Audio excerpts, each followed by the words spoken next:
So I've prepared the other dart for you as well.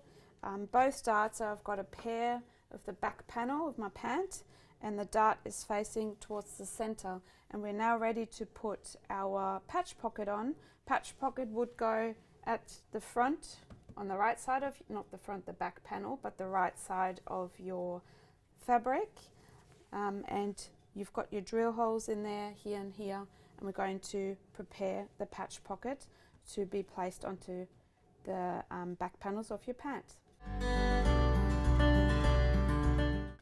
This is the patch pocket. I've cut a pair, so one for the right side and one for the left side of the leg, and as you can see, I've already have a stitching line up the top here.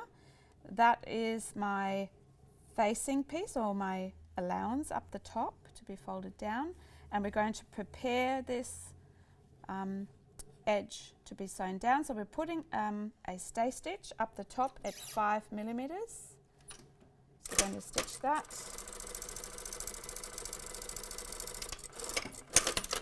And then we're going to press this down.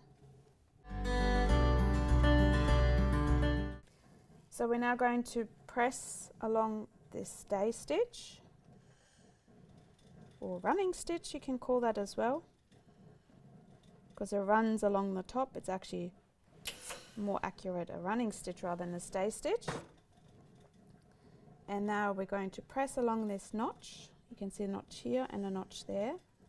And that's the fold of your pocket allowance up the top. It's kind of called like a facing because it's facing this top, but it's not a separately attached facing. It's almost like a hem allowance, but it's up the top on your pocket. And so I have prepared the other one as well, and we're going to overlock this edge along here. So if you don't have an overlocker, you might want to bind it or zigzag it. This is going to get pressed under anyway, so it won't sit outside anyway, it will be sitting inside the pocket. So zigzag would work as well if you don't have an overlocker. It's not as professional as an overlocker, but in a home environment where you don't have an overlocker, a zigzag stitch is fine. So before we overlock this edge, we have to stitch this down, and you want to have your stitching line going very close along this edge, but parallel to this edge, because that's what we're going to see on the right side. So I'm going to choose something on my plate. You can use a magnet or tape and mark your plate so you can have a nice smooth stitching line. So start from one end.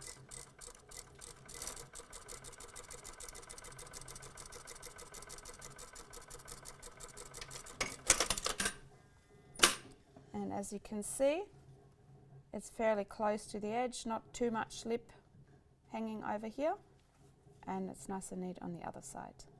And we're now ready to overlock this edge.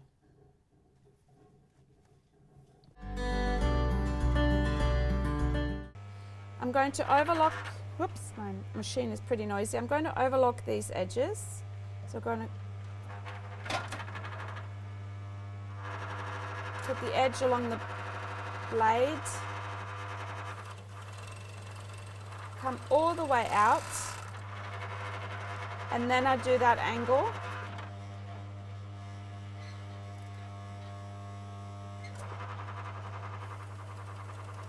Come all the way out, cut it off.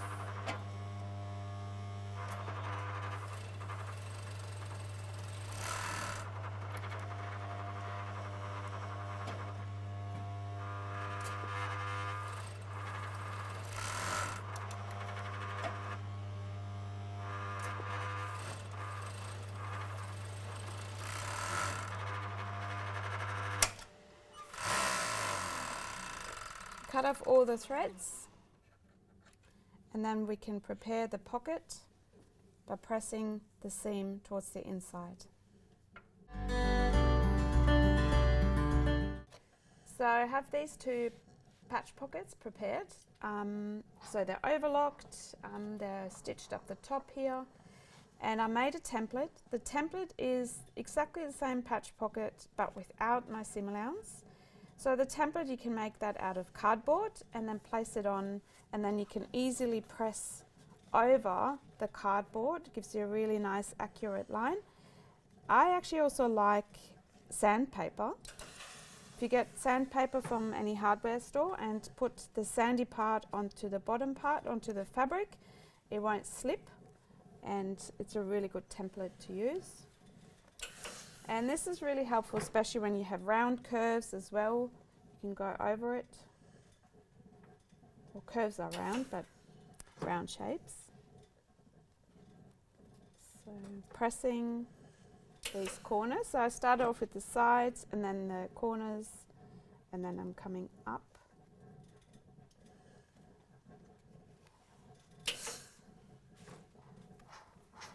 And so I've prepared this patch pocket, and we're going to do the same along here.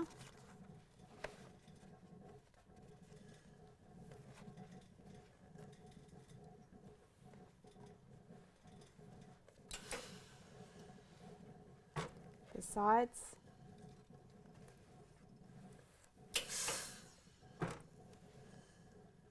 And the corners.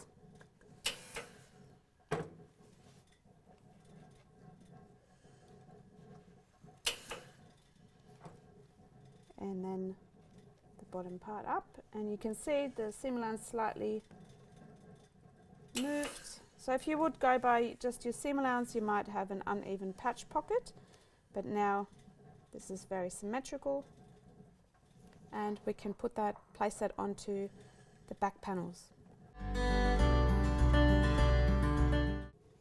So we've marked our drill holes here, so I just put a pin in because my drill holes haven't transferred as well. There's not a real drill hole in there. The drill hole actually sits 5 millimeters in and down from my pocket. So when I place my patch pocket on, it overlaps by 5 on either side, but you also have to cover it by 5 going up.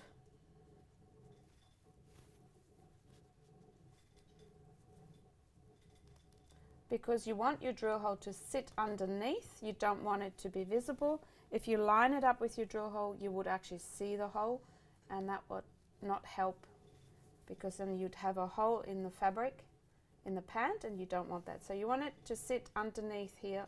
So it's basically, the patch pocket is covering it by 5 millimeters over it and up above as well. And we're going to pin all edges.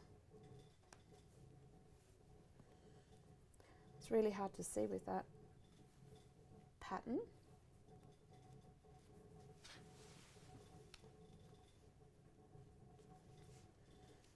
And you're going to pin the other side as well, and then we're ready to stitch the patch pocket on.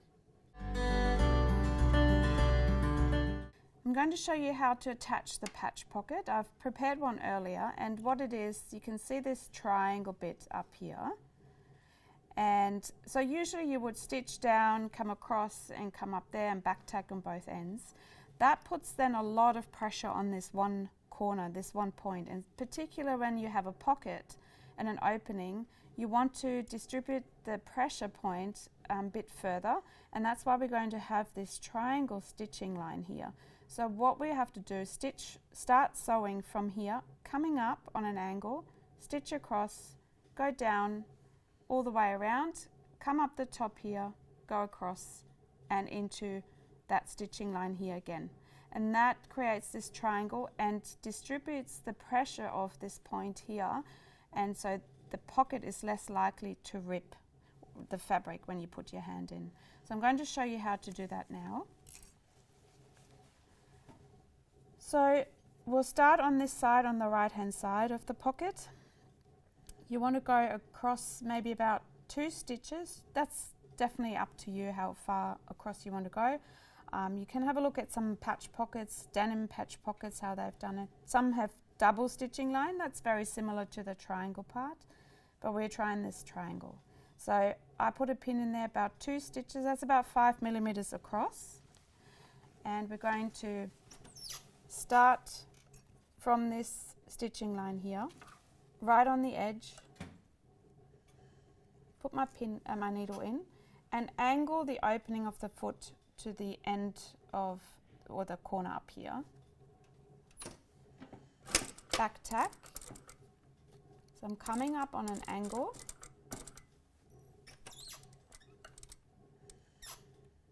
So you have to be a bit careful that you're not moving too fast. Needle is in, lift the foot and pivot. Going 2 stitches out.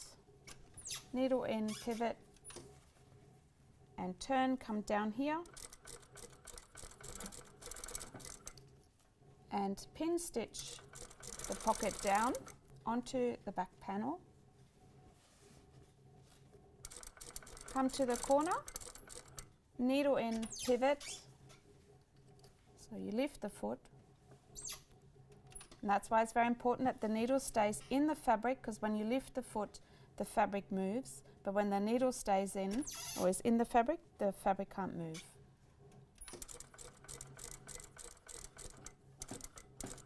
Needle in, lift the foot and pivot.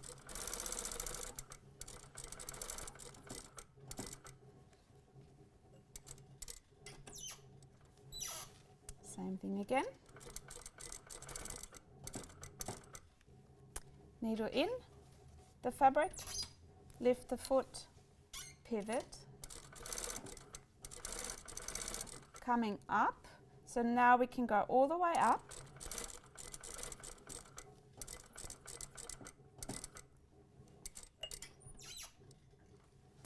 Needle in, pivot, lift the foot and pivot.